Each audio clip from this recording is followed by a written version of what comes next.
শেষ পর্যন্ত সাহস করে সায়ন্তনের সব কুকীর্তি ফাঁস করলো খেয়া। সম্পূর্ণ জানতে দেখতে থাকো। গল্পের শুরুতেই দেখা যায় যে খেয়া নিজেই বুঝতে পারছে না সায়ন্তনটি কী চাইছে। আর অন্যদিকে ভানুর মনটা ভীষণই খারাপ, কারণ নিশা যাচ্ছে অফিসার জিৎ বসুর সাথে দেখা করতে ডিনার ডেটে।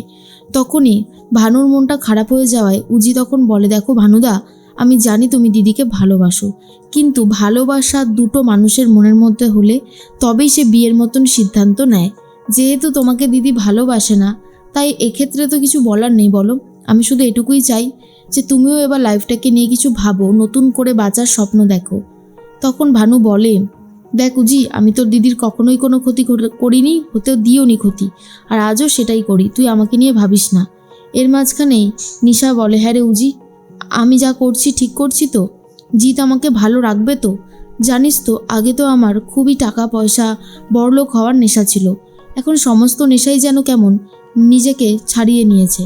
এরপরেই নিশার কথা শুনে উজি বলে, কারণটা হলো তুই ভালোবাসতে শিখে গেছিস, আর তুই এখন থেকে জিৎ বসুর স্ত্রী বলে নিজেকে মেনে নিয়েছিস, তার জন্যই তোর আর কোনো অপরাধ করার মন মানসিকতা নেই। আর এটা তো খুব ভালো হয়েছে দিদি, আমি তো বলবো এটা হওয়াটা খুব জরুরি ছিল। নিশা তখন বলে, আমি বুঝতে পারছি না যে আমি কি করব, তবে আমার খুব চিন্তা হচ্ছে। কিন্তু উজি বারবার করে বলে, তুই এত চিন্তা করিস না, যা হবে ভালোই হবে। কিন্তু সায়ন্তনকে ধরার আমি একটা কৌশল বার করেছি। এরপরেই বলে যে সায়ন্তনের বোনকে কিডন্যাপ করে সায়ন্তনকে দিয়ে সমস্ত অপরাধের কথা স্বীকার করাবো। তখন নিশা বলে, এক্ষেত্রে আমি তোকে সাহায্য করতে পারবো। আমি কয়েকজনকে বলে দেব, তারা সায়ন্তনের বোনকে কিডন্যাপ করে নেবে। তোর কি মনে হয়, তুই কি আমার সাহায্য নিবি? উজি তখন বলে, তুই যদি আমাকে ভালোভাবে সাহায্য করতে পারিস তাহলে কেন নেব না। কিন্তু দিদি, লাস্টবারের মতন বলছি, তুই কিন্তু আর কোনো রকমের কোনো অপরাধ কাজ করিস না, তাহলে বুঝতে পারছিস তো আমার পক্ষে সম্ভব হবে না এরপর তোকে আর বাঁচানোর। তখন কিন্তু টোটালি আমরা ফেঁসে যাব। এরপরেই নিশা বলে, না না, আমি আর সত্যি কথা কিচ্ছু করছি না, যা হবে ভালো কিছুই হবে, এটুকু তো আমি আশা করছি। এর মাঝখানে উজি বুঝতে পারে যে নিশা বদলে গেছে, নিশা বদলে যাওয়ার চেষ্টা করছে। অন্যদিকে ফোন করেছে জিৎ বসু আর বলে, নিশা তুমি রেডি তো? কখন আসবে বলো? নিশা বলে, এই তো আমি রেডি হয়ে গেছি, আর কিছুক্ষণের মধ্যেই আমি চলে আসছি। তখনই জিজ্ঞেস করে, খুব সুন্দর করে সেজে চলে এসো। এরপরেই উজি বলে, যা হইউক দিদি, তুই তাহলে বেরিয়ে পড়। এর মাঝখানেই দুর্জয় ফোনে কথা বলতে থাকে সায়ন্তনের সাথে। সায়ন্তন কথা বলতে বলতে চলে আসে নিচে, আর এদিকে দুর্জয়ও সবার কথা শুনতে পারবে সেই ব্যবস্থাই করে দেখে সায়ন্তন। এরপরেই সায়ন্তন বলে, দেখুন বাবা, আমার কাজের একটু অসুবিধা হচ্ছে ঠিকই, তবে আশা করছি আমি আস্তে আস্তে ঠিক সবটা সামলে নিতে পারবো। কিন্তু তখনই ঋষির বাবার কাকা বলে, আমরা যে সিদ্ধান্তটা নিয়েছি যে তোমাকে এখন আমরা বিজনেসে ঢুকতে দেব না, তোমার যেরকম টাকা পয়সার সাহায্য লাগবে আমরা সেটা করতে রাজি আছি। দুর্জয় সবটা শুনতে পায় আর বলে, সায়ন্তন একদম রাজি হবে না, উল্টে প্রতিবাদ করো যেভাবেই হোক না কেন। সায়ন্তন দুর্জয়ের কথা মতো প্রতিবাদ করা শুরু করে দেয় আর বলে, বাবা লাগবে না এরকম ভিক্ষা, আপনারা যখন আমাকে কাজ দিতে পারছেন না তখন আমি আর এই ভিক্ষা নিয়ে কি করব, তার থেকে বরং এসব বাদ দিন, আমার এসব কিচ্ছু লাগবে না। তখনই প্রবাল আর শৈবালবাবু বলে, এসব কি বলছো সায়ন্তন, তোমার কথার মধ্যে যেন কোনো একটা কিছু মিসিং আছে। যাই হোক, তোমার হয়তো এখন মাথাটা গরম আছে তাই তুমি এই কথাগুলো বলছো, কিন্তু তুমি কনস্ট্রাকশনের বিজনেস কি বোঝো যে তুমি কনস্ট্রাকশনের বিজনেস করতে চাইছো? আগেও আমরা শঙ্খকে এই বিজনেসে ঢুকিয়েছিলাম, ও কিছু না বুঝেই আমাদের অনেক বড় ক্ষতি করেছে, তাই এবারে আমরা আর সেই ভুল করব না। তোমার টাকা দরকার তো, আমরা তো তোমাকে সাহায্য করছি, তাহলে তোমাদের প্রবলেমটা কি আছে? এরপরে খেয়া বলে, বাবা আমি তো এই বাড়ির মেয়ে, আমি তো ঢুকতে চেয়েছিলাম এই বিজনেসে, তো আমি যখন সরে যাচ্ছি আর একটা মানুষকে তোমরা সুযোগ দিতে পারছো না। ঠিক সেই মুহূর্তেই তখনই ঋষির বাবা বলে, দেখ খেয়া, আমি আগেও বলেছি এখনও বলছি, এই যে কনস্ট্রাকশনের বিজনেসটা, এই বিজনেসে তোদের 3 ভাই বোনের মধ্যে সব থেকে অধিকার রয়েছে বেশি ঋষির, কারণ ঋষি এই বিজনেসটাকে দাঁড় করিয়েছে। তাই আমি আর এ বিষয়ে কোনো কথা শুনতে চাই না, আমি চাই যে খুব ভালো মতন ঋষি এই বিজনেসটায় রয়েছে ওই সামলাক, তাই এসব কথা বলে কোনো লাভ হবে না। খেয়া বুঝতে পারে এত সহজে তার হাজবেন্ডকে বিজনেসের দায়িত্ব দেওয়া হবে না। তখন দুর্জয় বলে, সায়ন্তন প্রতিবাদ করো, হাল ছেড়ো না। যথারীতি সায়ন্তন প্রতিবাদ করে। উজি বুঝতে পারে সায়ন্তন কারোর একটা সাথে কথা বলছে, আর তখন সায়ন্তন বলে, বাবা আমার এরকম ভিক্ষা চাই না, আমার কোনো কাজের দরকার পড়বে না আর টাকাও লাগবে না, এই বলেই নিজের ঘরে চলে যায়।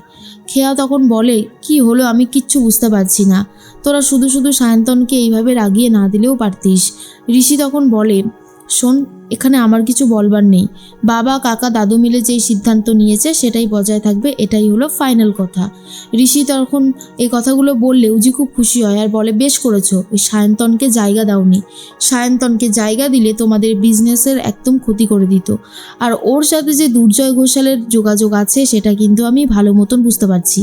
এর মাঝখানে খেয়া তখন সায়ন্তনকে বলে, সায়ন্তন একবার কথাটা শোনো, একটু ধৈর্য ধরো। কিন্তু সায়ন্তন কোনো কথাই জাস্ট শুনতে চায় না আর বলে, আমি কোনো কথা শুনতে চাই না, শুনবও না, আশা করছি তুমি বুঝতে পেরেছ। এরপর খেয়াকে রীতিমতো মারধর টর্চার করতে থাকে আর খেয়া খুবই কান্নাকাটি করে। তখনই উজি বলে, সায়ন্তন দরজা খোলো, তুমি খেয়ার ওপরে অত্যাচার করছো, আমি শুনতে পেরে গেছি। এরপর সায়ন্তন বুঝতে পারে যে উজি চলে এসেছে, তাই তাড়াতাড়ি করে নিজেই খেয়ার চুল আঁচড়ে দেয়, ভালো করে ব্লাডটাকে মুছে দেয় যাতে কেউ দেখতে না পারে। এরপর দরজা খুলতেই ঋষি তো দেখে নিয়েছে যে খেয়ার ঠোঁটের কোণায় ব্লাড জমে আছে। এরপর সবাই বলে, কি হয়েছেটা কি? তখনই উজি বলে, সায়ন্তন খেয়ার ওপর অত্যাচার করছিল, আমি নিজের কানে শুনেছি। খেয়া চুপ করে থেকো না, সত্যিটা বলো। কিন্তু খেয়া ভয় পেয়ে যায়, তাই কিছু বলতে চায় না প্রথমে, আর বলে, কিছু হয়নি বৌমণি, তুমি কেন বারবার এসে এই সমস্ত কিছু করছো বলো তো? বলছি তো কিছু হয়নি, তারপরেও তুমি বিশ্বাস করতে পারছো না কেন? এর মাঝখানেই সায়ন্তন বলে, এরকম যদি চলতে থাকে তাহলে আমার পক্ষে কিন্তু এই বাড়িতে থাকাটাও খুব মুশকিল হয়ে যাবে। এরপর শোভাদেবী বলে, হলো তো, বারবার কেন যে সায়ন্তনের পিছনে তুমি পড়েছো উজি, এটাই আমি বুঝতে পারছি না। এরপর উজি ভেতরে চলে যায়, ঋষিকে বলে, বিশ্বাস করো ঋষি, আমি নিজের কানে শুনেছি। ঋষিও বুঝতে পারে, কিন্তু যেহেতু কোনো প্রমাণ নেই তাই কোনো কিছু বলতেও পারে না। এর মাঝখানেই আসল প্ল্যান করবে বলে ঠিক করে ফেলেছে উজি আর বলে, সায়ন্তন তোকে যদি আমি ধরতে না পারি তো আমার নামও উজি মিত্র নয়। এরপরেই সায়ন্তনের বোনকে কিডন্যাপ করে নিতে থাকে নিশার পাঠানো লোকজনেরা। আর অন্যদিকে খেয়াকে ধরেছে উজি আর বলে, খেয়া, সায়ন্তন এই মুহূর্তে বাড়িতে নেই, সত্যিটা স্বীকার করো, সায়ন্তন তোমার ওপরে অত্যাচার করে। আমি জানি তুমি ভুল করেছো, কিন্তু এই মানে এটা না যে তুমি সব অত্যাচার মুখ বুজে সহ্য করবে। তুমি কি দোষ করেছো? তুমি তো সায়ন্তনকে ভালোবেসেছো, আর ভালোবাসা কখনো দোষ দেখে না। সত্যি কথা বলো, কি হয়েছে? এরপর খেয়া খুবই কান্নাকাটি করতে থাকে তার বৌমনির কাছে। সায়ন্তন এই কয়েকদিনেই খেয়ার উপর যা যা অত্যাচার করেছে সবটাই বলতে শুরু করে দেয় খেয়া। আর যা শোনার পর উজি তো খুবই রেগে যায়। উজি ঠিক করে এইবারেই সময় চলে এসেছে। সায়ন্তনকে কিডন্যাপাররা ফোন করে। সায়ন্তন বলে, এবার আমি কি করব? আমার বোন ওদের কাছে রয়েছে, আমি তো এবারে ফেঁসে যাব, আমাকে তো সব সত্যিটা স্বীকার করতেই হবে। কিন্তু দুর্জয় ঘোষাল চায় না সব সত্যিটা সামনে আসুক, বাট নিজের বোনকে বাঁচাতে সায়ন্তন এই পথেই হাঁটতে শুরু করে যে সত্যিটা সে স্বীকার করবে।